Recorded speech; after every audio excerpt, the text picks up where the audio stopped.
Girl, real talk. This whole "it's a new year, time to reinvent myself" trash is not the vibe for 2024. You can find someone who loves you for you, as you are.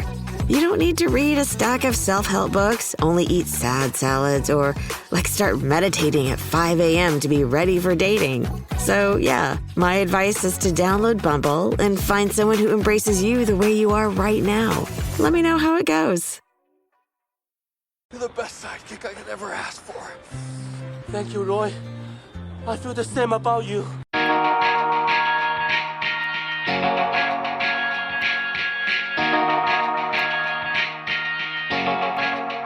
Hey everybody, and welcome to another episode of the Underrated Podcast. We have a podcast that discuss films that are underrated, underappreciated, and ones that have slipped under the radar and passed most people by. Today starts a new series for us. I think we are calling it what are we calling it again? Unsung, what was it? Unsung series. It's the Yeah. Unsung series, which we are going to be discussing movie series that we feel is underappreciated. And for this first one, it is Derek's choice. So let me pass it on to him.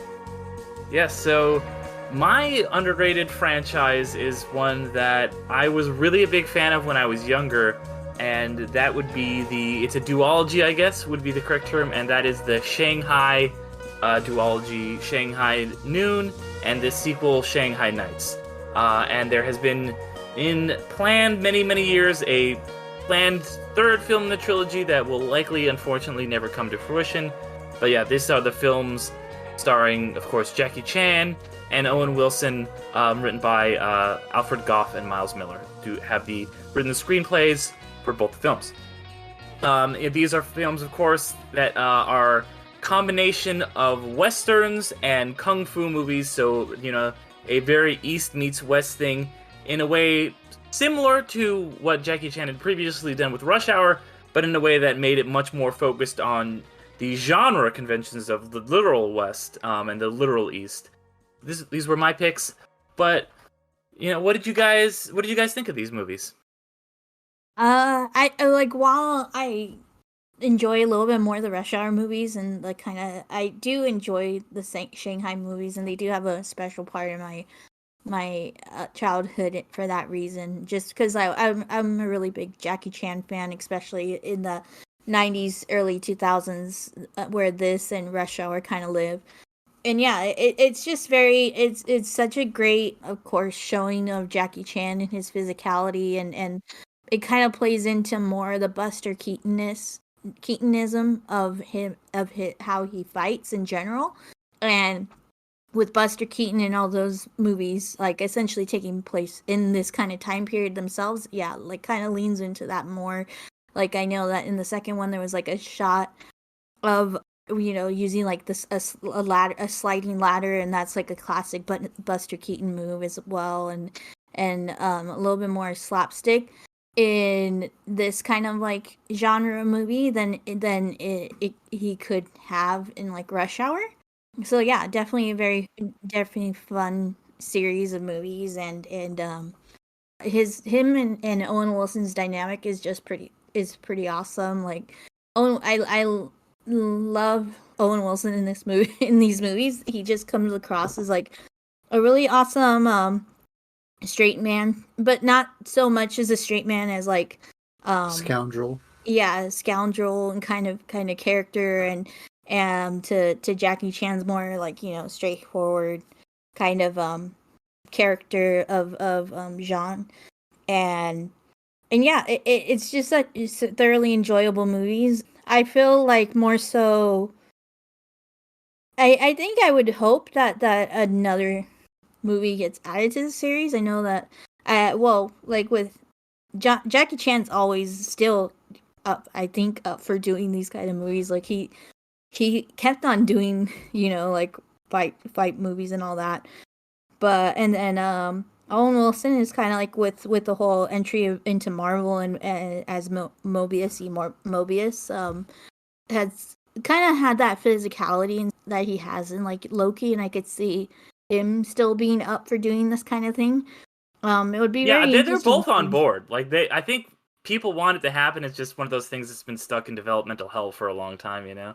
Yeah, but I think there's more like trudging of like Rush Hour 4 happening. And so like I would very much like just how the Rush Hour series and then the Shanghai New series were like a back to back. Rush Hour very much pushed forward Shanghai Noon, the Shanghai series occurring. I wouldn't be surprised if Rush Hour gets a sequel, then I could see like Shanghai coming off of that and getting a sequel as well. Just over the whole thing of like the bull, especially if Rush Hour is successful, which I think it would be. It's just kind of like the nostalgia factor, and like the studio's like, oh yeah, the nostalgia factor, like of Jackie Chan, like yes, let's do it.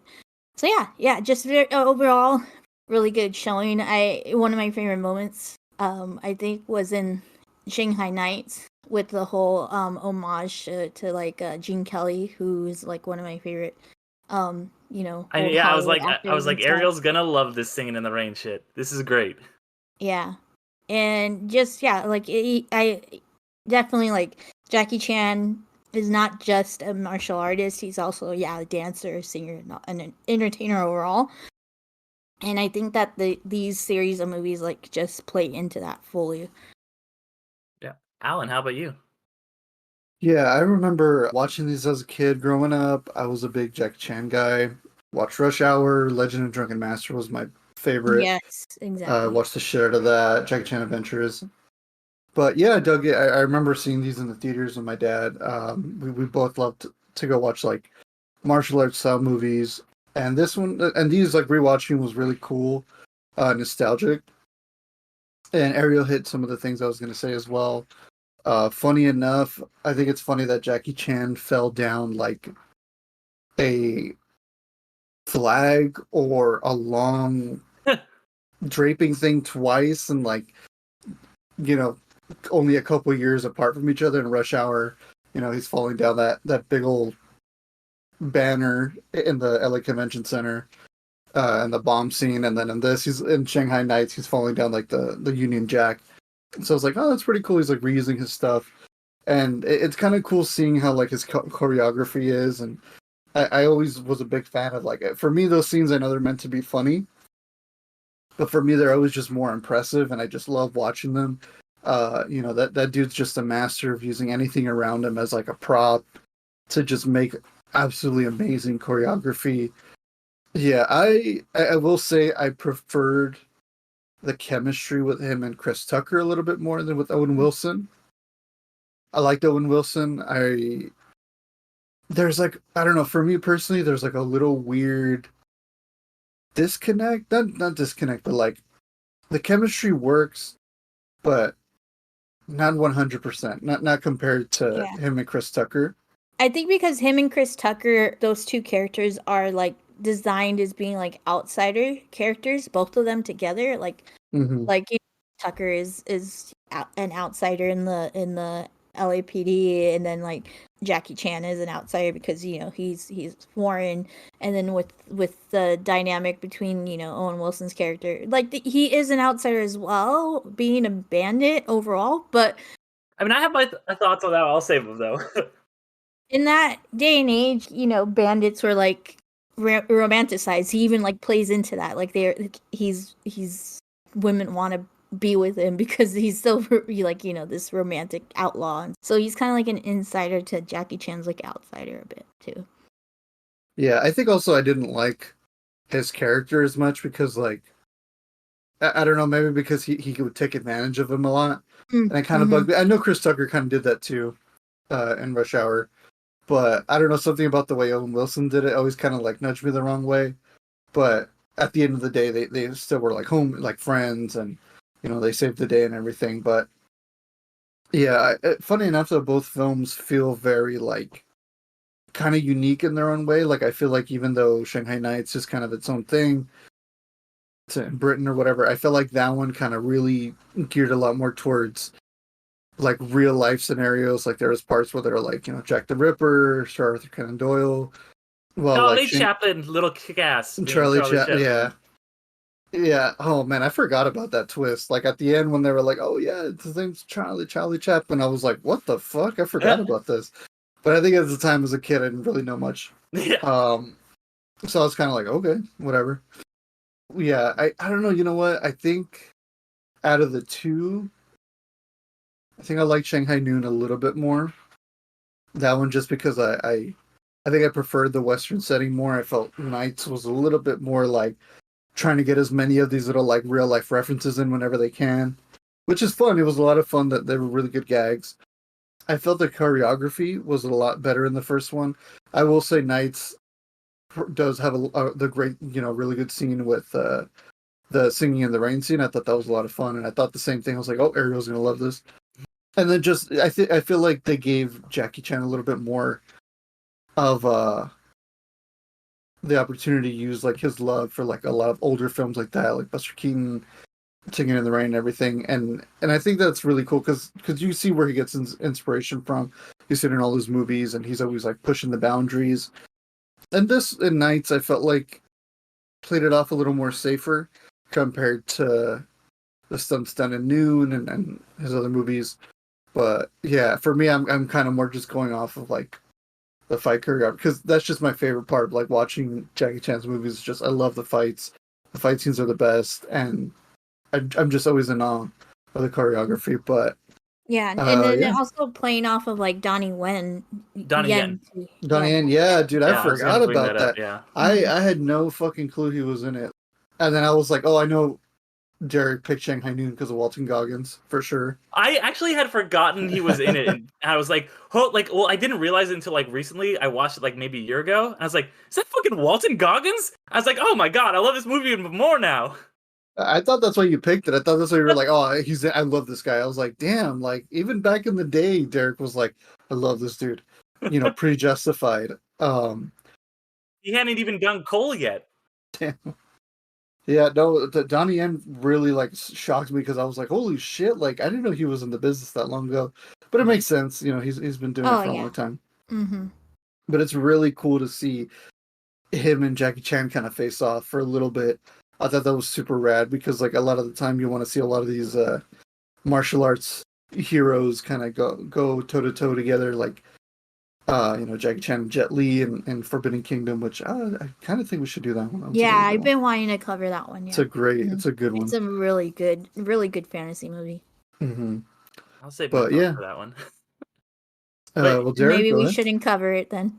No, we should do it. But no, but honestly, yeah, I like I said, I love these movies. They were big hits for me when I was a kid, to the point where I didn't actually see either of these in theaters. I caught Noon on TV, and we recorded it, and I just loved it so much. I just used to watch that VHS over and over and over, to the point where somehow, like, I guess I had heard the sequel was coming out, but we didn't get around to going to see it in the movies. But then a couple months later, it was the summer when it was coming out in VHS. It was my birthday, and sight unseen, I was like, give me the sequel for my birthday. And I was not disappointed. I loved it. And that's another reason why I chose these movies too. Not just because I like them both individually, but I really, as a franchise, like them a lot. And that's one thing I wanted to kind of get into a little bit with us talking about these franchise films, these, this series that we're doing. I think that what a good sequel should do is not necessarily just be like, okay, here's just another story like the first one again. Like the whole Mummy Returns thing, where it's just like, we're doing the same movie again, everybody's back, there's a bigger budget, we're gonna rush it into production. But it's like you still have the core elements, but people have changed, like the characters have changed and grown, and then so you have them kind of move on, and then you do something a little bit different. It's like the Bill and Ted 2 thing, where instead of like, okay, we're just time travel again, it's like, no, we're going to hell and heaven and doing all this weird stuff. And this one's like, all right, the first one, and like you said, Alan, Jackie Chan was really the fish out of water. And the second one kind of makes both of them the fish out of water. Now, instead of being like, okay, Jackie Chan, it's this character from a kung fu movie essentially going into a Western film where Owen Wilson's at home. Now, neither of them are at home. Now they're going into this third new setting, which I thought was a really interesting way to take the series.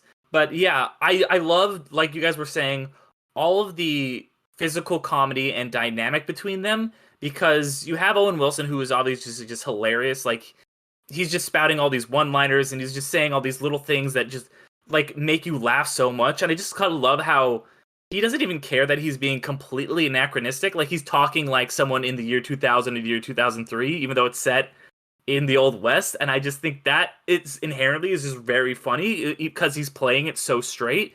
And you have that comedy, and it's, you know, like you guys just said, it's the same thing that kind of has Chris Tucker, but it has, for me, the added element of like it's in the Old West, so it makes it even funnier. And as much as I love Chris Tucker, he's amazing. The dynamic just works a little bit better between Jackie Chan and Owen Wilson for me personally. And like you guys had mentioned, Ariel said he's not only a great, you know, martial artist, he's a great dancer, he does all these things. And I think one of the big ones is that doesn't get talked about a lot is he is literally one of the greatest physical comedians to ever live. Like, he would have been a silent movie star had he existed at that time. You brought up the connection to Buster Keaton. You brought up the clear homage to Gene Kelly. Sing in the Rain is also, you know, it's about the kind of silent film era. Well, that's not a silent film. It's about that era. It's about an actor who is kind of aged out of that era. And then, of course, you know, Charlie Chaplin. Charlie Chaplin, they make him a character in this movie. That is no accident. They're clearly drawing a straight line between here's these amazing physical comedians of the silent era, and here's Jackie Chan. And that's something that I think needs to be, like, you know, championed and talked about more, is how just freaking funny he is. And they really have this good energy between them. You mentioned Donnie Yen. I also think that the guy who plays Littlefinger is really great. He's this kind of sniveling, evil British dude in this. And they have, I think, one of the greatest sword fights ever. That whole sword fight in the end of the first one in Big Ben, where Jackie Chan kind of has to learn, like he's out for revenge, he's out for vengeance. And he learns, you know, like, he ends up being like, I'm not going to beat this guy. I have to outthink him. I have to, like, basically sacrifice. But then Owen Wilson's there to save him with, you know, the power of friendship, which is so great. And I think that any movie, both these films do this really well. Any films where you have two characters that are on equal ground, which they are, and I love that they both think each other are each other's sidekicks. That's such a great wrinkle. And you really believe it. You really think, like, yeah, these guys would think that about each other. They learn things equally from each other. In the first film, Chon starts out as he's so duty bound, he's so unflexible, he's got his duty, and that's all that matters. Even if he should be doing something else, he's blinded by this.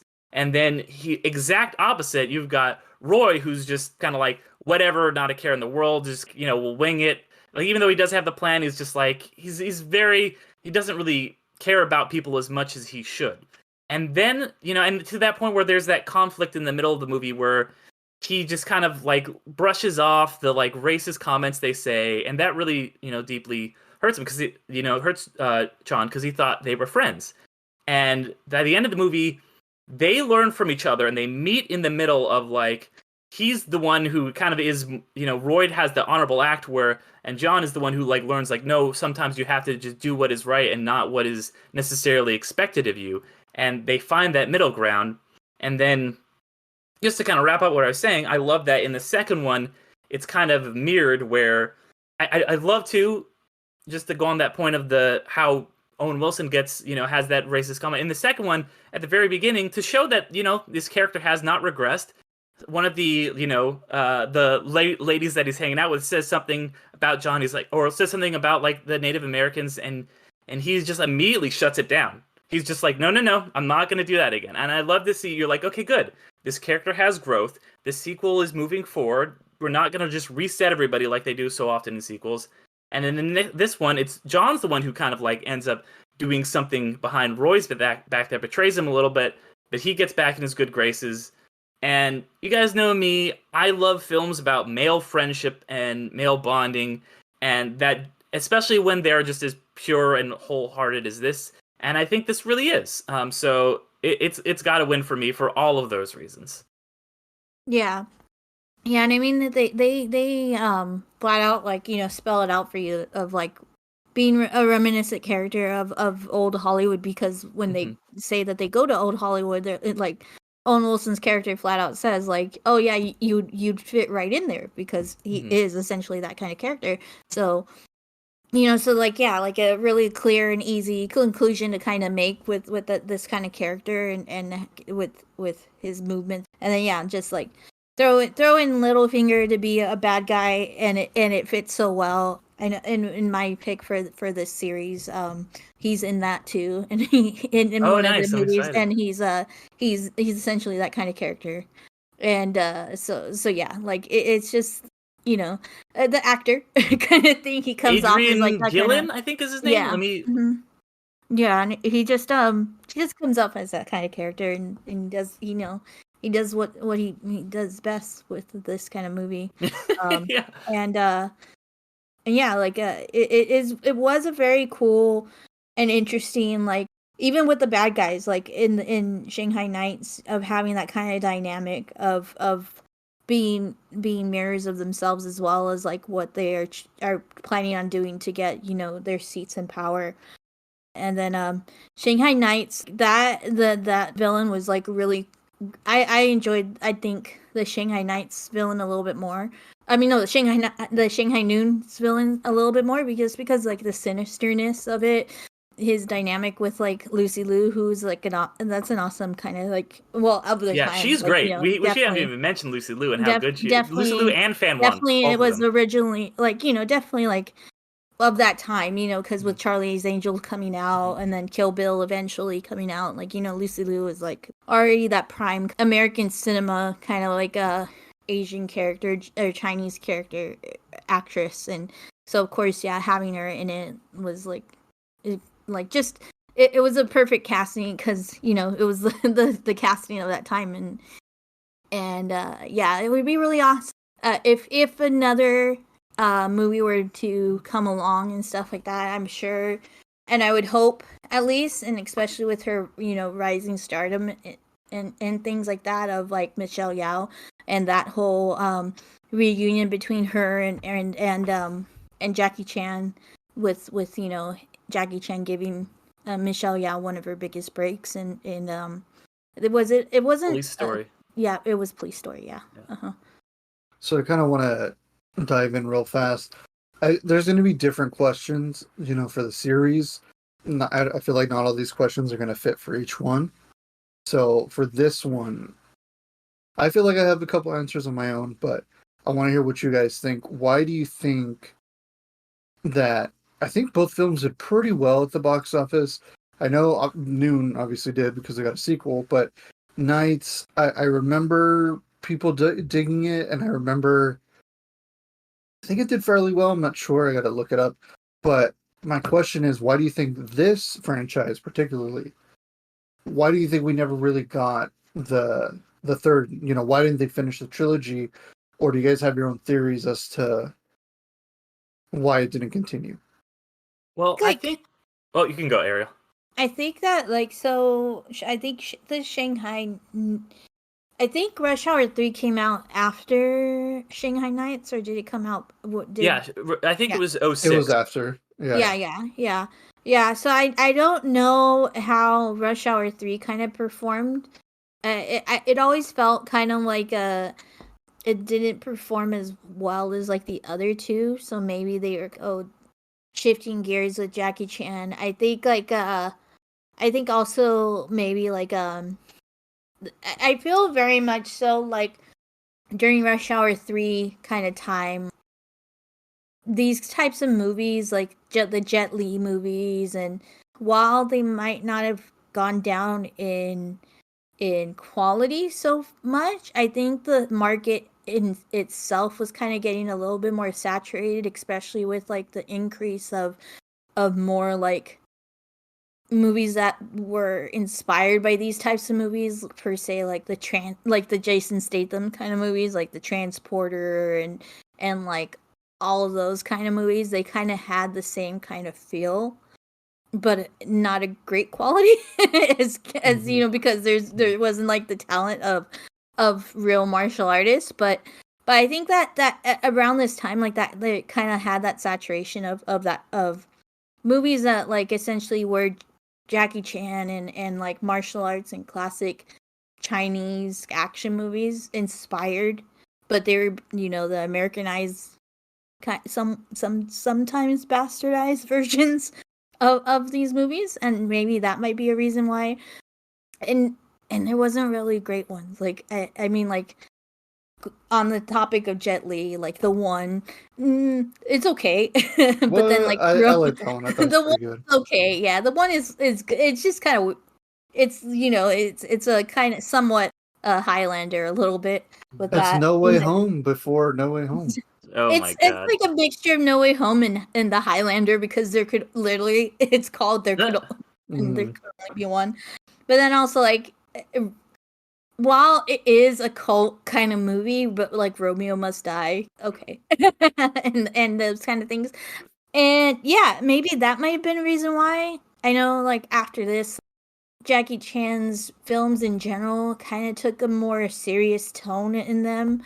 I know, like, the most recent one that I could kind of remember is like the one that he was, like, I think pitted against like Pierce Brosnan's character, and it felt very much more of like a Taken kind of like I know which one you're tone. talking. That was a while back, I think. Yeah, he hasn't. Yeah. I don't think he's made any movies like fairly recently, but yeah. So it might just been like many things. Like the market shifted gears in a way, Yeah. and that would be my understanding. But things, I feel like it's a time of like a rolling back around. I think it's like a nostalgia is like a form of like 20 years or 25 to 30 years kind of thing. So I think it's time to roll it back. Yeah, And I mean, especially with things coming out like Everything Everywhere All at Once, which is very Jackie Chan in feel, with, or like not just Jackie Chan, but like Asian kind of culture, like is coming back. And then, like, speaking also of Michelle Yao, like the Disney Plus show American Born Chinese is very influential in that kind of way. So that kind of feel, I think, is coming back. And so prime time. yeah, so I mean, I can speak on this with a little bit of knowledge, because I have been kind of following. Every couple of years it will crop up like, oh, we're gonna do this movie, we're gonna do Shanghai Dawn. There's talks of like, oh, we're gonna have this one set in China, and it kind of always feels as it never really goes anywhere. And I think probably the big reason is that, like, in 2000, 2003, and I'm not to say that they aren't movie stars now. People still clearly love them, but like you were saying, Ariel, Jackie Chan's not in a ton of stuff anymore. Owen Wilson, he's still around, but he's kind of more of a supporting character now. They're not these big bankable stars like they were, at least not like they were then. Like, they're still stars, but they're not what they were at the height of their power. So it's a little bit harder to sell that movie. So than it would have been if it came out like 2005 or something. Also, if you look at the box office, they weren't bad. They didn't fail, but they weren't great either. They weren't like, okay, all steam ahead for this one. And I just glancing at Nights in particular, the budget is 50 million and it made about 90, which sounds good on paper, but if you actually break down, Matt Damon actually explained it really well on an interview he was doing recently. He's like, the reason a lot of movies don't get made for these quote unquote mid-budget movies, and they've been disappearing, and this is clearly a mid-budget action comedy through and through. But he's like, if I make a movie for $25 million, then I have to spend another 25 to market it. And then half the budget, half the money we make goes to the theaters themselves, and the movie itself the studio only makes half that money. So on a $25 million movie, to be profitable or to break even, has to make $100 million. And that's an oversimplification, but that's a good way to think about it. And so really, these movies were not making enough money to be like, all right, cool, let's get a throw one right out the gate while this is still a hot property, while these are still stars at the peak of their power. And looking at these movies, you can see why they would cost that much money, because there was a shot, I remember in the first one, where Jackie Chan is walking over the mountains of Nevada, and there's this helicopter shot that just goes around him, and I was like, you would never see that shit in the comedies today. Mm-hmm. They're just not they're pretty much not making comedies like this anymore. These mid-budget action comedies that actually have some money put into them. Really, the only place you're seeing action comedies with any or just in general, are on streaming services. That's pretty Yeah. much it. You're getting Netflix ones, you're getting Apple Plus ones, especially. But as theatrical draws, it is honestly a genre that pretty much doesn't exist anymore, as sad as that is. Yeah, actually, one of our old co-hosts, Fred, brought that up. Not particularly like action comedies, but he's like just comedies in general. Where he's a really big fan of like old school and like a lot of those like early 2000s college type of humor, or not college humor, but like They were college called the frat. films. Yeah, like frat stuff. Yeah, like it was like the frat pack stuff. Tell them to go see Joyride, because Joyride brings that back in a big way. Oh, cool. Yeah. I haven't heard of that one, but It's the yeah, Asian girl ensemble ones. It has like the girl from Everything Everywhere All at Once. unfortunately, he probably won't watch it then. Yeah. he likes like the really guy humor, but Yeah. anyways, yeah. So and he kind of brought that up where he was like, "Oh, I it sucks that you don't see it often anymore," and it's very true. It's kind of what like you're saying, Derek. Yeah, because they need to be profitable, and I saw that Matt Damon interview as well. I think it was on Hot Ones, right, where he's talking about like VHS and like DVD sales, and that's kind of how they would make their money back, even if like it didn't kill at the box office. They were still lucky enough to get that money, but now with streaming, it's so much more difficult. Which is Like, how yeah. these movies really made a lot of their money. Was Nights got made because Noon did really well on the secondary market. Yeah, absolutely. And like that's how you hear about like 90s movies that like kind of became cult classics or almost even became like household name films where like they're like, yeah, this movie sucked at the box office, but when it came out on rental, fucking blew up, word of mouth, everything, like you would just hear those films would make gangbusters, and they would just be like household names where they're just like, oh yeah, this movie was huge, and then you tell someone, you're like, oh no, it was trash at the box office, but now it's huge because of rentals and VHS.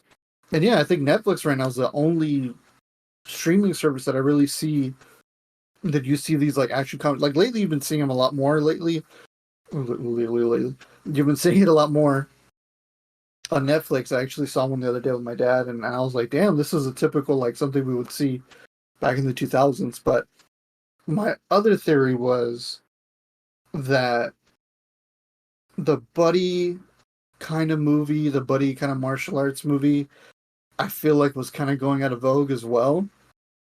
Because Exactly. I remember the big thing in the mid 2000s was like more visceral, like martial arts films, like Ong Bak with Tony Jaa. That movie was fucking brutal. The martial arts choreography was amazing, but like it looks so fucking real. Like, and not to say that like Jackie Chan stuff isn't, he's incredible, but like the way they edited everything and the way like the stunt work was, like it just looked like it fucking hurt. And I think audiences were really, really digging that. And I remember we went to go see Forbidden Kingdom, and it was like 2007. And even that felt really like out of place. Because, that now there was like comic book movies coming out little by little, like the Marvel, Ghost Rider, Fantastic Four stuff was kind of coming out. And I think that's where it started building up its like traction. And then there was a lot of horror remakes. So I feel like when that movie came out, Forbidden Kingdom, I felt like it was just really out of place. Like I know Hero came out a couple years before that, and even that I remember I think it did pretty well, but there was just I think the 2000s there was a lot of experimenting and a lot of like changing things up and being like, all right, we're going to do this or we're going to try this, and I think the whole buddy martial arts movie was kind of just at its last legs and kind of going out the door for more hard hitting, I guess. Mm-hmm. Yeah, because Jackie Chan, like he's physical in a different way. He's graceful. Like when he like gets hurt, it's like he's like there's a lot of like where he like shakes his hand. It's not like there's no like crunching. Which like is it's not like yeah.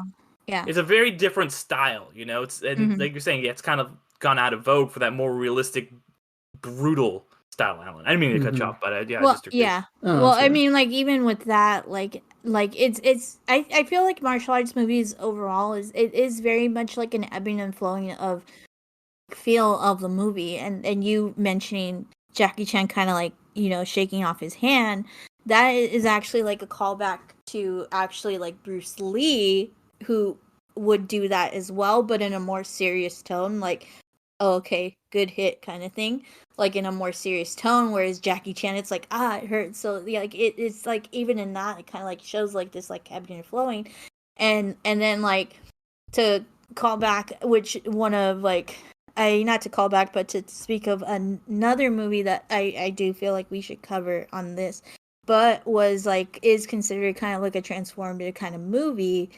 especially in this kind of realm of martial arts comedy, is like Kung Fu Hustle, which is like such The a fucking phenomenal it's film. a Yeah. phenomenal. It's still under the radar. I know it's like along the lines of this is like people are begging for a sequel, which like I still hear rumblings and hopefully one day. But even with that, like that being a comedy overall, it is very not visceral but intense in its action scenes, and it lays in, but in a really beautiful way. It lays into like special effects, and so like I think that is kind of like like going back to that kind of the era that we find, after Shanghai Nights, is like this, moving to this kind of like type of martial arts movie. I think like Ip Man, speaking of Donnie Yen, Ip Man series kind of started to come out as well. And so like I think that the overall audience that are interested in martial arts movie was kind of like moving back to like seriousness. Mm-hmm. Yeah, I'd say it kind of like splits. I feel like almost like it either goes like very serious, like the Raid type shit, or it Yeah. goes the complete opposite direction, where it is more like fantasy and more like very wuxia, and like people are like you mentioned Hero or like Crouching Tiger. I know those were before this, but they start to really hit the mainstream, and so you kind of go one of those two directions. Whereas something like Shanghai Nights is kind of down the middle. It's not it's theoretically like real, like it's not people aren't soaring through the air and stuff like that, but it's not also like brutally realistic. So that middle ground I feel like has really disappeared. Yeah, I agree. Yeah, Yeah, but that- I think that I'm hoping with the success of Everything Everywhere All at Once, that which is clear, it is very much a middle ground while also being very More the fantasy extensionism. one, it's because it's got like all the it doesn't have like, which she's got like the thumb that's, or the pinky that's like super muscles and stuff like that. If you're speaking of fantasy, I think I was meaning like more so like the mixture of serious and comedy. But I see what you're saying about fantasy and realism. Then yeah, like it definitely it leans more into the fantasy, which Kung Fu Hustle also kind of leans into. Well, I think that might actually it borders the line because it leans more into fantasy, I guess, so as well. both of those films, I feel like, are both lightning in a bottle because they both have. It's kind of like they have really good world building for just being like solo films, like just Everything Everywhere All at Once, and Kung Fu Hustle has like the Axe Gang and all that stuff, but like All at Once is like kind of a multiversal kind of sci-fi fantasy martial, like they kind of, it's kind of like Star Warsy where they blend all these genres. So I feel like those two are very unique compared to Forbidden Kingdom or Shanghai Nights or anything like that, because these are kind of like, we're focused on this genre. Like this is martial arts, but it's action comedy. This martial arts action fantasy. While those two are just like fucking everything. Like when I got out of Kung Fu Hustle, I was like, dude, that was like Dragon Ball. Like for me, I was like, this is the closest I'll ever get to a live action Dragon Ball. And then 2 years later, fucking Dragon Ball Evolution came out, and I was like, I want to shoot myself in the fucking face. But Alan, what if Goku was a white kid? Like, did you And ever went think to of high that? school. Oh my god, dude! I've never been. That's where I go. You know what, Derek? Superbad is only better than that movie. Okay, Alan. Superbad is not bottom of the barrel. And well, thanks, Alan. You're so gracious. I got yelled at the other day on Reddit because I was saying how much I didn't like Superbad, and everybody was mad at me. Well, I'm usually not in defense of Reddit, but it looks like they did a good job for once. True. I could care yes or no. But anyways, yeah. But like, yeah, I think just sometimes somebody just gets the idea and has a great script and just knows how to meld everything all together. So those two pictures I think are just absolutely wonderful and phenomenal, and just again, lightning in a bottle for those two. So yeah, well, Alan, that actually leads into something that I had wanted to talk about. You talk about like somebody gets a good script or something like that, and these films, like I said, they're directed by two different directors, but as I said in the beginning, they have the same writing team. It's the writing team of Alfred Goff and Miles Miller, who would obviously would remain interested in martial arts stuff because they would go on to make why am I spacing on the name of the show right now? Into the Into the Badlands. Badlands. Thank you. Which is that if we were talking about underrated shows, we could talk about that show because that show is incredible. absolutely. But I think. And that's something. It's very, very relevant right now because there's a writer strike going on, and people I think do not realize how absolutely essential writers are to the process of film. Like they are the ones who write the words, who make the characters, who do everything, and they are on strike right now because they are not getting what they deserve from the producers. They're not getting livable wages, all that good stuff. And this just shows how important a real creative vision from writers are because these guys. While they've made, like I said, they made this, that's super, and they made that. They're maybe some of the most influential people I think that nobody talks about. Since not only are they responsible for all of the DC stuff that we saw, all the DC Arrow stuff, the whole Arrow CW universe, because they made Smallville, and then Smallville kind of grew out of Arrow. In the same way, they were the writers for Spider-Man 2, and without Spider-Man 2, you don't get an MCU. Simple as that. The tone of that movie is so influential in everything that Marvel has done. And so these guys are some of my favorite writers ever. They're a great team. They're great together. And I think that's why, hey, this is a movie, a great bromance. In this movie, a great bromance in real life wrote it. And writers are important, and people need to realize that. And these two movies are great examples of that. Are they still writing with each other, or they are? They're developing because they are the guys who work equally in TV and film. I know I'm not sure exactly. I've heard some rumblings of them working on a new TV project, but yeah, they're still working together.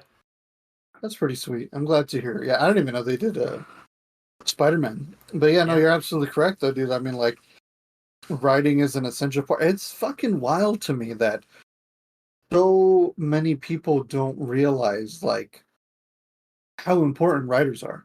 Mm-hmm. Like it boggles my mind. I'm like, we've been watching, we've had films for more than 100 years now, and I'm just like, what do you think the fucking actors think about it? You think the director's just like, here, say this, say that? Which is funny enough. I actually was reading a screenwriting book long time ago. It was like when I was in high school, and I remember the first page saying, yeah, screenwriting is, writing. It's not the actors coming up with it. And I'm like, who the fuck thinks like that? That they just go, oh, yeah, you know what? Like Tom Cruise is like, all right, I'm going to jump off this fucking plane and then I'm going to say this. And then Henry Cavill's like, cool, I'm going to cock my arms and reload them. Like, I'm like, no, somebody did come up with that part, but that might be a bad example because, like, I think Tom Cruise does write a lot of that shit. Okay, sorry. I was trying to be relevant with the movie coming out. Yeah, but you're right. Collaboration, but I think it's very much like unfortunate.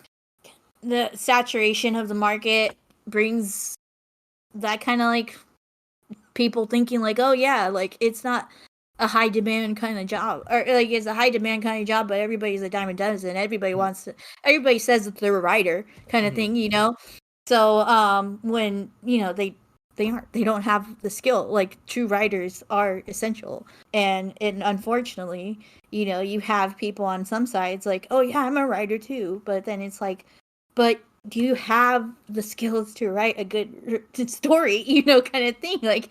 Which, you could try, you could hone your skills and build up to that level, but there is a level, there's... put your 10,000 hours Yeah, exactly. So it's like, for me, it's like, it is, I don't want to squash dreams, but I want to, like, people to, like, if you voice realism, like, yeah, I'm not at that level, or I'm not that kind of writer, yet, at least, and it's like, you show an importance to Well, the I think writers the that thing are is, actually really good and like doing it's the work hard and stuff like it's that. hard for people to even get to that level because of the system that is in place now. That's why the writers are striking, is because writers who have been in the industry for a while are fine, but it's because of all the stuff with like mini rooms and everything, the way that now shows don't run for 24 episodes, they run for 9 episodes. These smaller writers that would come up on, shows, like how Damon Lindelof came up as just the writer on Alias, and then he was eventually given his chance with Lost and stuff like that. You don't get these same opportunities because of the way that the system has changed, and that's one of the big reasons why they're changed. So people don't get the chance. So, like you're saying, Ariel, they don't get the chance to hone those skills. They are not given the chance to hone those skills because of the way that Hollywood, or that especially like TV, is changing and fucking writing is over. And and this ties back to Alfred Goff and Miles Miller. One of my favorite picket signs that went viral was, without writers, Jenny Ortega would have nothing to punch up. And that is relevant because these guys were the writers and showrunners of Wednesday. That was the last big project they had. So it all ties back together. Mm-hmm. Yeah. Yeah. I think it's just kind of like it is an essential working. It's like very much. It just because like you've got bad writing, and it's kind of like, well, are those writers good? Or, like No. I'm pushing back on that. I'm pushing back on that, Yeah. Ariel. I think that they need, like I said, they need to get. And there's bad stuff, but I mean, that's probably, like, if you see something that's bad writing, I don't think you go, hey, these are bad writers. You go, there's probably some shitty studio notes. They're probably like, you had to include this and this and this and this. I want to be the little happy middle ground because I don't want to squash anyone's dreams, but I want them to be realistic. Mm-hmm. And writing's hard. Writing is very difficult. And just like Derek was saying, there's not many opportunities, but also like Ariel was saying that, there are bad writers, but you can still get better. And that's the beauty about writing, is that you keep going at it. You keep you keep trying. And I would say that there's bad showrunners, because they're the one. Like, yes, that would be, Showrunners, because I'm and I would say thinking. studio execs too. Well, Yes. no, I'm just thinking of the Flash's showrunner and how stupid he is. I'm sorry, Okay. that's the one it. that popped into my head. So yeah, No, it's all good. I Yeah. stopped watching it after like the 4th season because same with Yeah. Arrow. But anyways, but I just want to say, like, I don't want people to feel like they're like, oh, what the fuck, like who are you guys to say? But it's like, no, but like writers, when you have a great writer, you create something beautiful, and you create worlds for all of us to be entertained by. But also, there's a lot of stuff that doesn't end up working out, and it's unfortunate. But you know what? I'm pretty sure there's a plethora of writers who've wrote films and books and comics or whatever that they have, they fucked up here, but they got better over time.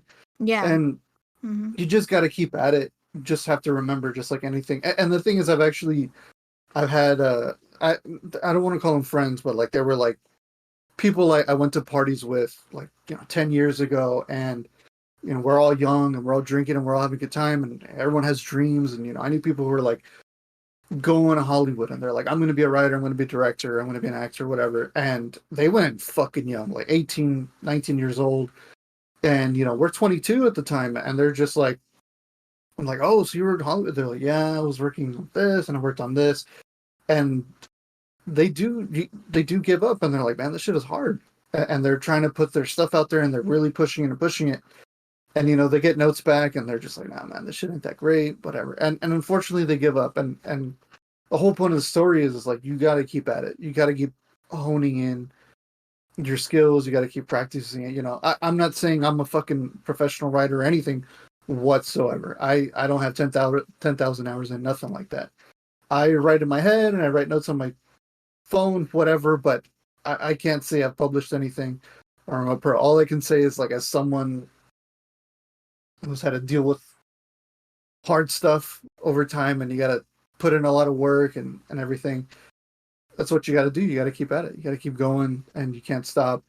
Because, like, it sucks, seeing those people, like, at those parties, their dreams kind of broken a little bit, but I hope maybe one day they went back and they gave it another shot. But Yeah. it's just like anything. Yeah. Like, Yeah. I think what I was trying to get at, and I'm sorry that like I kind of like didn't explain myself well, no, but no, no. how the bad. I think it's like kind of like the way that like corporations and all that is justifying the what, not the quality, but the essentialness of writers is very similar to how people feel about like nurses, for example, where there's bad apples, there's bad nurses, very bad nurses that, and as always for a bunch of things, the bad always like overshadows the good sometimes overall, and like so I can see like which is a bad justification in both situations of like, oh yeah, like nurses don't need to be paid because they're not doing a good job, the kind of thing, like which they should be paid. Truthfully, the good ones should be paid more than the bad ones just because of quality and stuff like that. And like, but with like, so I can see like that, like I think that's like thing that corporates are trying to do of like, oh well, you guys aren't making good things, but partially because of the mini rooms and all that, but then also like some people don't come up with good ideas naturally. But yeah, I think that's what I was kind of trying to get to, kind of like that. Like it's unfortunate that both kind of situations kind of show like essential kind of like worker, like nurses take care of us and stuff like that, and then writers like better our souls in the way because of their writing and things like that. And so yeah, that was what I was kind of like getting to, of like of just being in the mindset of like corporate things. And I feel that myself in my current like day job position of just like the bad overshadows. Thankfully, like I work in a group that actually gets recognition when we do better and get equally like like essentially our benefits get justified as like, yeah, you guys get better benefits than this other group because you guys did better and things like that because you guys worked hard, and you did the right thing and you do the right thing. And I think that it is an unfortunate situation that all writers are in, and yeah, some of them just need to like they don't get opportunities overall, and like I think that's why like they're strike, and that's one of the reasons why they're striking, is to get more better opportunities.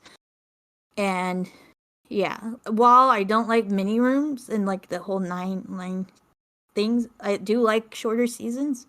Yeah, no, Nowadays, because like I how completely agree with that, and it's not that's not the problem. It's that studios are using that to kind of take advantage, that new Oh yeah. format to take advantage of writers. And something else I was going to say is just like you have something like the Blacklist, which it comes out every year, of all these amazing scripts that get written. It's like, here's the list of, I don't remember how many it is, like 50 scripts or whatever, that are incredible, that are not made into movies, and they're always just like, there's always going to be so many movies like that because there's always great writers making great original content, but it's just like, hey, who wants to write like a fucking, it's like the whole thing that happened, like, Greta Gerwig, writer director, could be doing some amazing new thing, but she's making a Barbie movie, so she's gonna make the best Barbie movie ever. But it's like she has to make a movie about a Mattel toy because that's the reality that we live in, I guess. Are we saying that she didn't choose Barbie?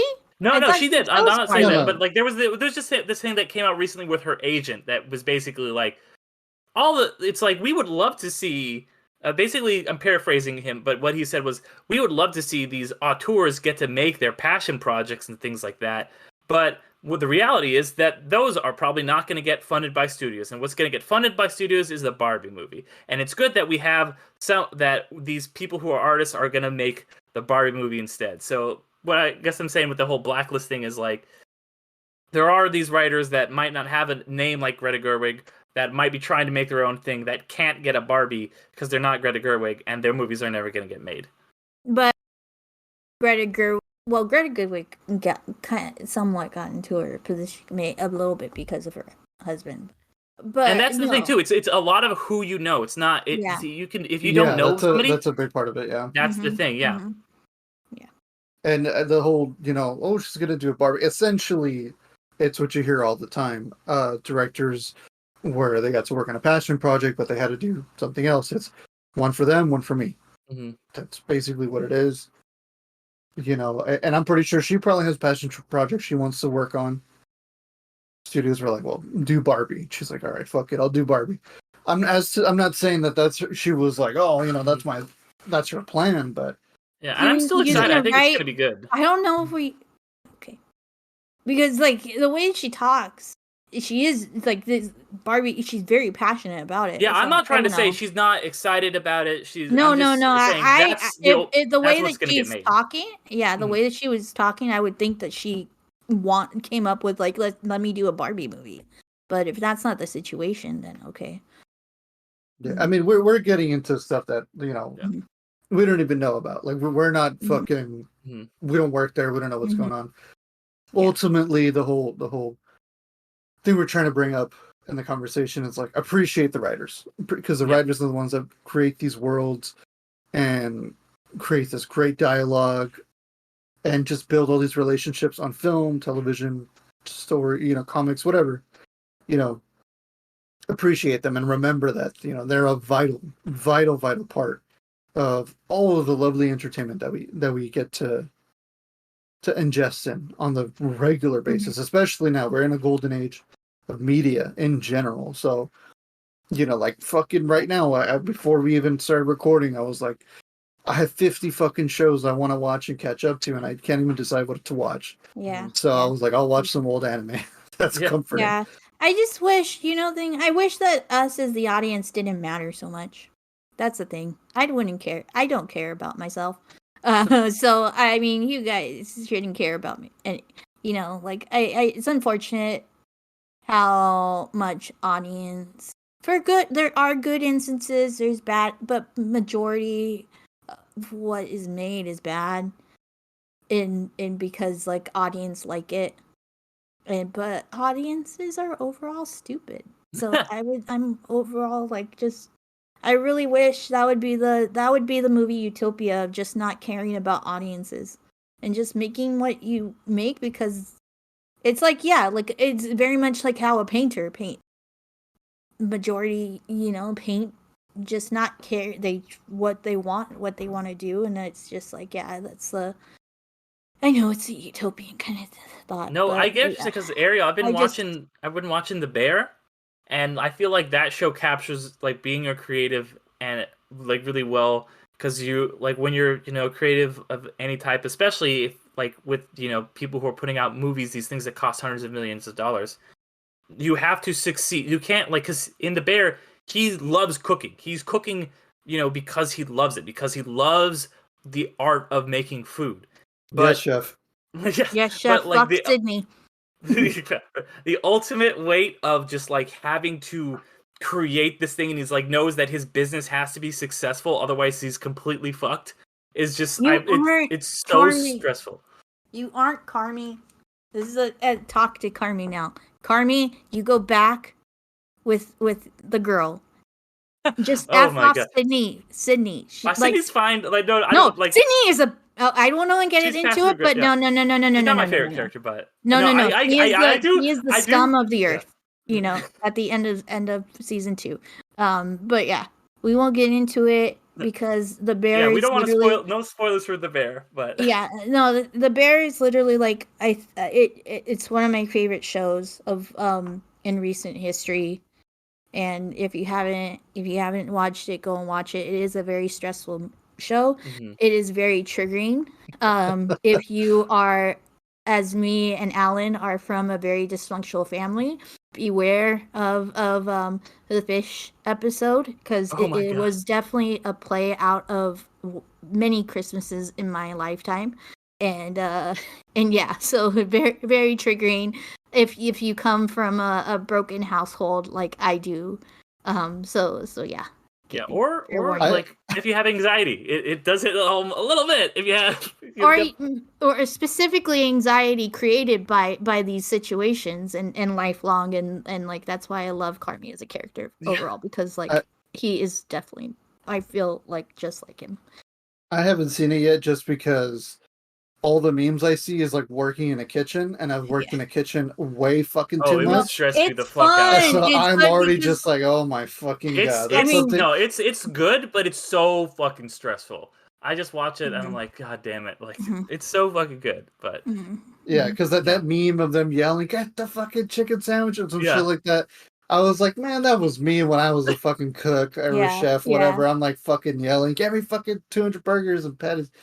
But yeah, that's yeah. anyways. No. Writers are important. That's why it's so yeah, Yeah, stressful yeah. yeah. because the writers do such a good job Mhm. at Writers are emulate important, real but let them do situations. what they want to do Yeah. because then you have The Bear, which is Yes, one of the greatest exactly. shows of all Yes, time. very very well put.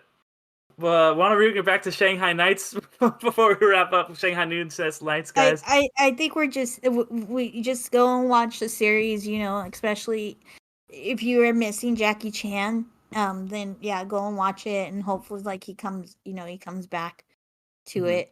I mean, he's gotten some kind of like there's that commercial that came out with him and his daughter like looking at old footage She's of not his daughter, himself. by the way. Oh, that That's is? kind of a Yeah, misconception. that's a Oh. big like fake Oh. news kind of thing. Yeah. Oh, okay. So it's just Um, like somebody interviewing him then? Or just showing him? it's Okay, like a whatever. movie where it's about his life, and that girl is his daughter in the movie. Oh, okay.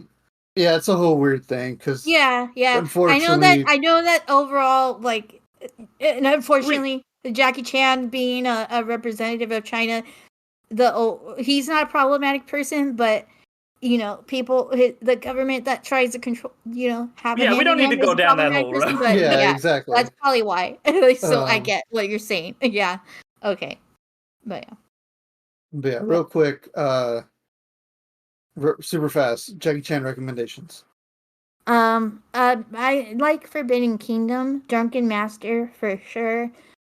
I think Drunken Master is like it's a hidden gem, and it's it kind of sucked because like that is literally like he came up with Drunken Master like martial arts, and so it's very much like yeah like a showing of his own the style that he created and stuff like that. So yeah. You know, honestly, Derek? like my go-to Jackie Chan recommendations are like this and then Rush Hour. So I do very much like this flavor of Jackie Chan, but I do think he's also. I mean, I talked about how great physically he is, but he's also a really good voice actor. So I would shout him out in the Kung Fu Panda movies and the Lego Ninjago movie. He's really great in both those. Wow, I don't He's even know he was in those. upcoming that which he's upcoming Splinter in the Mm-hmm. Teenage Mutant Ninja Turtles movie. Oh There you go. shit! Yeah, I forgot about that. Yeah, But yeah, yeah, yeah, yeah, yeah. yeah. But yeah, yeah. Yeah. And then I just wanted to say too, you know, before we wrap up, just one thing. It was a stray thought that I wanted to say earlier, but when you guys were talking about the villains, I just kind of love that the conceit of the second one is like the villains are doing a strangers on the train, which like, what if you murdered this guy, you took out this guy, like you killed each other's things, and we could inherit the throne. No one would suspect anything, just like fucking some Alfred Hitchcock shit. I love that. But just to touch back to what I said before about that whole shot in the mountain. I just was like in awe. I was like, you know, it's such a cliche to say, but they really don't make movies like this anymore. And it was so nice to Really don't. revisit a comedy that was shot on a real fucking actual mountain. Like that blew my mind, and I would love to see a comedy that's not based on anything, that's just with these two good stars, that's got a cool, interesting premise that has some decent money put into it again. I would absolutely love that. But yeah, that's all. That's what I got. No, absolutely, I agree. It's wild how much we took that stuff for granted. Mm-hmm. Now, you know, unfortunately, we got a lot of CGI stuff.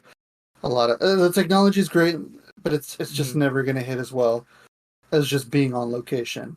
Yeah. And you can do it And now with like drones and shit. It's way easier to get a drone in the air than a fucking helicopter. oh yeah, absolutely, yeah. So the technology is there for that type of stuff. It's just, it's whatever's hot, I guess, and everyone, for some reason, Studios really think people love CGI. I don't know why. Yeah. But yeah. Yeah. I mean, CGI wasn't necessary, of course. Yeah. But yeah, and then a quick recommendation. Ariel said mine was Legend of Drunken Master. Is her name Ming Na Wen Yeah. from Agents of S.H.I.E.L.D.? Yeah, From Ming-Na Wen. Mulan. Yes. From From Mulan Mulan. from Star Wars. Mulan, where Jackie Chan saying "Be a man" in Mandarin. Yeah. She is a great Chun-Li in Street Fighter the movie. Mm-hmm. Jackie Chan plays one of the most accurate Chun-Lis of all time. So go check out I've City seen Hunter. this shit. Check out City Hunter. It's so good. It's a really great film, and there's a really weird scene in the middle of the film that takes place in an arcade, and it's probably one of the most accurate live-action Street Fighter scenes you'll ever see on film. And Jackie Chan in drag plays Chun-Li, so definitely go check that out. It's a lot of fun. Yeah. Yeah. Well, with that, thank you everybody for listening. If you like what you hear, Derek had guests on a few podcasts. If you want to share those, if you have any recently. Yeah, so I'm always on, I co-host with my friend Damien, the Can I Say Something podcast, which comes out the same day as this one. So definitely go check that out. And I don't think I have anything else recently in the pipeline. I think I mentioned last time everything was on, so yeah. And besides that, part of our Undercast company, we have my show You've Never Seen, ! That comes out at the beginning of each month. So go and check that out. I have some really good conversations with some really good friends. So yeah. And anything else with that? Yeah, check out our socials, check out our Patreon. Patreon. Just click the link in any of our social bios and you'll find what you need to see. And with that, thanks everybody for being amazing. Take it easy, everybody. You're crazier than a road lizard.